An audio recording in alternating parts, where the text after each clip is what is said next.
Kemudian yang khonifuddin, azakumullah, ini tentang adab kepada Rasulullah SAW.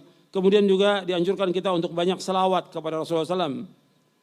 Kita disuruh untuk membanyakkan selawat kepada Rasulullah SAW. Inna Allah wa malaikatahu yusalluna ala nabi, ya ayyuhalladzina amanu sallu alaihi wa sallimu taslima. Sesungguhnya Allah dan malaikatnya bersalawat kepada Nabi. Wahai yang beriman, salawat dan salamlah kepada beliau. Allahumma salli wa sallim wa barik ala nabiyina Muhammadin wa ala alihi washabihi ajmain. Kalau kita tadi saya sebutkan tentang masalah orang mengadakan yang baru dalam agama bid'ah. Atau kita menegur tentang orang mengadakan selawat-selawat yang bid'ah. Ketika kita melarang orang berbuat bid'ah atau mengadakan selawat yang bid'ah, bukan berarti kita melarang orang berselawat.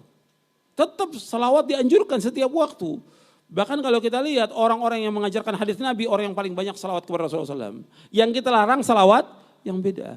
Begitu ketika melarang perayaan Maulid Nabi, dianggap kita nggak cinta kepada siapa? Nggak cinta kepada Rasulullah.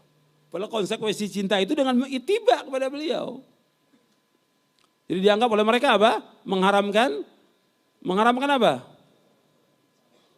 Mengharamkan selawat. Sama seperti kita melarang orang baca Al-Quran di kuburan, bacaan Yasin waktu tahlilan. Karena memang nggak ada contoh. Kata mereka apa? Kalau salaf melarang orang baca Quran, kata mereka. Kesimpulannya malah kita menganjurkan orang baca Quran, tapi baca Quran di kuburan nggak ada contohnya dari Rasulullah SAW, nggak ada dari sahabat yang disuruh baca Quran kita di rumah, terutama surah Al-Baqarah. Dalilnya apa? Nabi bersabda SAW, la taj'alu buyutakum maqabira inna syaitana yanfiru minal baiti alladzi tuqra'u fihi suratul Baqarah. Akhrajahu Muslim. Kata Nabi SAW, jangan kamu jadikan rumah kamu seperti kuburan. Sesungguhnya setan lari dari rumah yang dibacakan surah Al-Baqarah. Kita katakan nggak ada baca Al-Quran di kuburan. Kata mereka, kalau salaf itu melarang orang baca Quran. Nggak disebutkan kuburannya, dilarang baca Quran. Ketika kita larang tentang tahlilan, nggak ada contoh dari Nabi. Salaf nggak boleh kita baca Yasinan. Padahal kita mengatakan contohnya nggak ada dari Nabi. Kan kita harus beradab kepada Rasulullah. Adabnya kita kepada Rasulullah, kita mengikuti apa yang beliau contohkan, kita tinggalkan apa yang beliau tidak contohkan dalam agama. Dan orang ketika melakukannya jelas mengharapkan ganjaran. Kalau mengharapkan ganjaran berarti ibadah. Kalau ibadah harus kembali kepada apa? Contoh, kembali kepada dalil, ada atau tidak. Jadi kadang-kadang orang mengembangkan seperti itu dan banyak orang terpengaruh. Jangan ikuti tuh ajaran itu. Karena apa? Sesat, orang gak boleh baca Quran. Gak boleh baca Quran, la haula wa la quwwata illa billah. Padahal Allah menyuruh kita baca Quran. Nabi SAW menyuruh kita baca Quran. Iqra'ul Quran. Fa innahu ya'ti yawmal qiyamati syafi'an li ashabihi. Akhrajahu Muslim. Kata Nabi, bacalah Al-Quran. Al-Quran akan memberikan syafaat pada hari kiamat bagi orang yang membacanya. Al-Quran. Bahkan kita menganjurkan untuk menghatamkan Quran, menghafalkan Quran.